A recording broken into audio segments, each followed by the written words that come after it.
Hello Alia, we're off to Kirrin Island in chapter 3. Next day was fine and warm. We can go across to the island this morning, said Aunt Fanny. We'll take our own food because I'm sure Uncle Quentin will have forgotten we're coming. Has he a boat there? Asked George.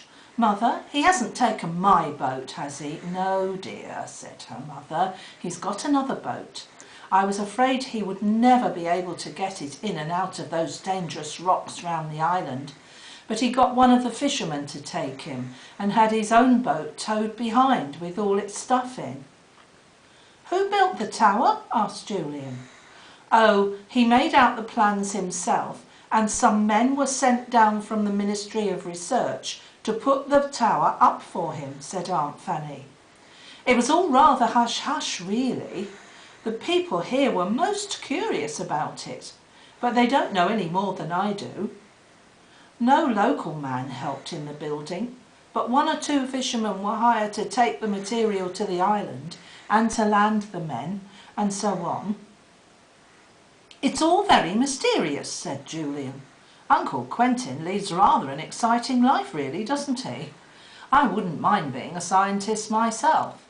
I want to be something really worthwhile when I grow up.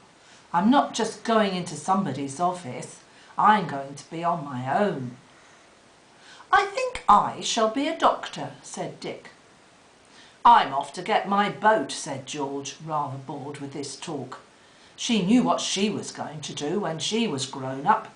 Live on Kirrin Island with Timmy. Aunt Fanny had got ready plenty of food to take across to the island. She was quite looking forward to the trip. She had not seen her husband for some days and was anxious to know that he was all right. They all went down to the beach, Julian carrying the bag of food. George was already there with her boat. James, a fisher boy friend of George's, was there too, ready to push the boat out for them. He grinned at the children. He knew them all well. In the old days, he had looked after Timmy for George when her father had said the dog must be given away. George had never forgotten James's kindness to Timmy and always went to see him every holidays. Going off to the island, said James. That's a strange thing in the middle of it, isn't it? Kind of lighthouse it looks. Take my hand and let me help you in. Anne took his hand and jumped into the boat. George was already there with Timmy. Soon they were all in. Julian and George took the oars. James gave them a shove and off they went on the calm, clear water. Anne could see every stone on the bottom.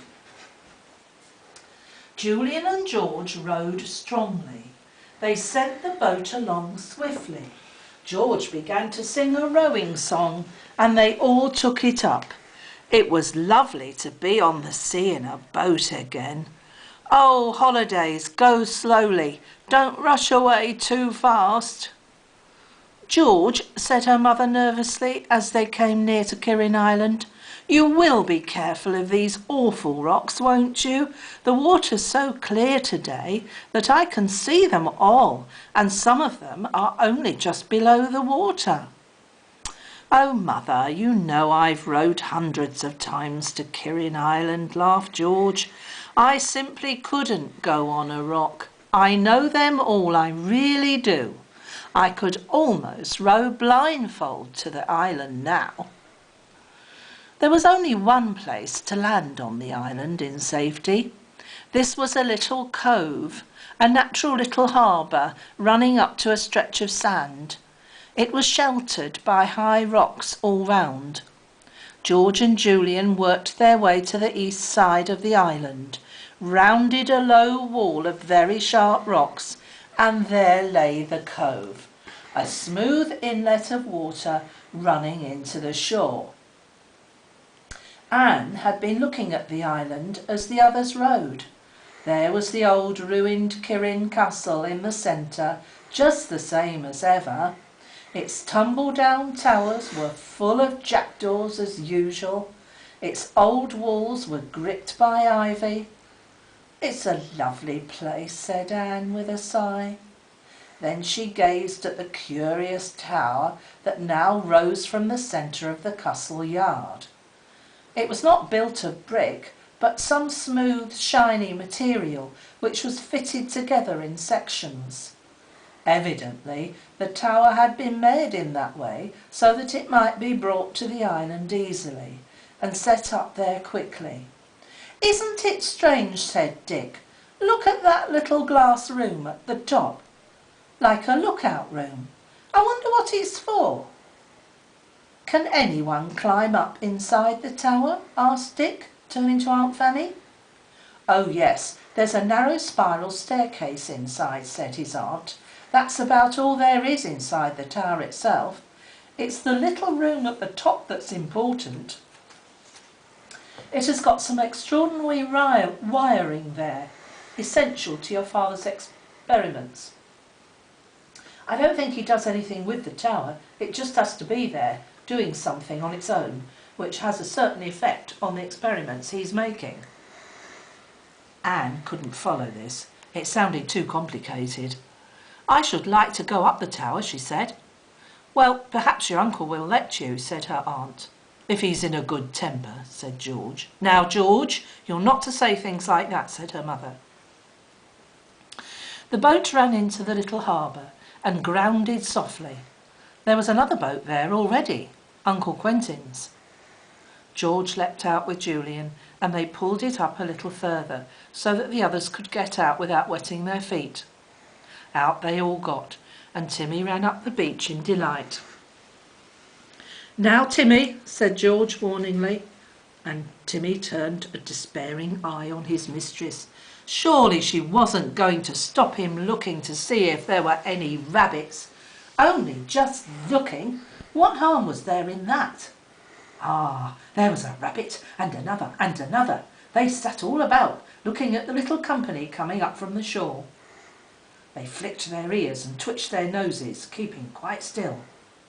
"Oh, they're as tame as ever," said Anne in delight. "Aunt Fanny, aren't they lovely? Do look at the baby one over there. He's washing his face." They stopped to look at the rabbits. They really were astonishingly tame. And then very few people came to Kirrin Island, and the rabbits multiplied in peace, running about where they liked, quite unafraid. "Oh, that one is," began Dick, but then the picture was spoilt. Timmy, quite unable to do nothing but look, had suddenly lost his self-control and was bounding on the surprised rabbits. In a trice, nothing could be seen but white bobtails splashing up and down as rabbit after rabbit rushed to its burrow. "Timmy!" called George crossly, and poor Timmy put his tail down, looking round at George miserably. "What?" he seemed to say. "Not even a scamper after the rabbits? What a hard-hearted mistress." "Where's Uncle Quentin?" asked Anne, as they walked to the great broken archway that was the entrance to the old castle. Behind it were the stone steps that led towards the centre.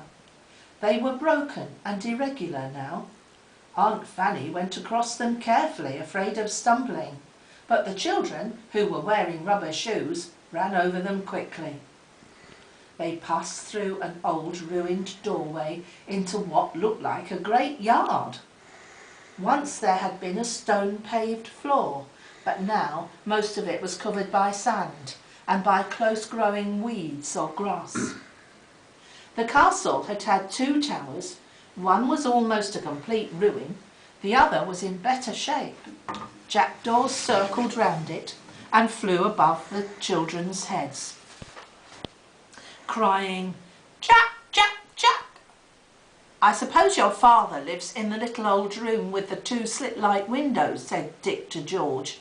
"That's the only place in the castle that would give him any shelter. Everywhere else is in ruins, except for that one room. Do you remember we once spent a night there?" "Yes," said George, "it was fun.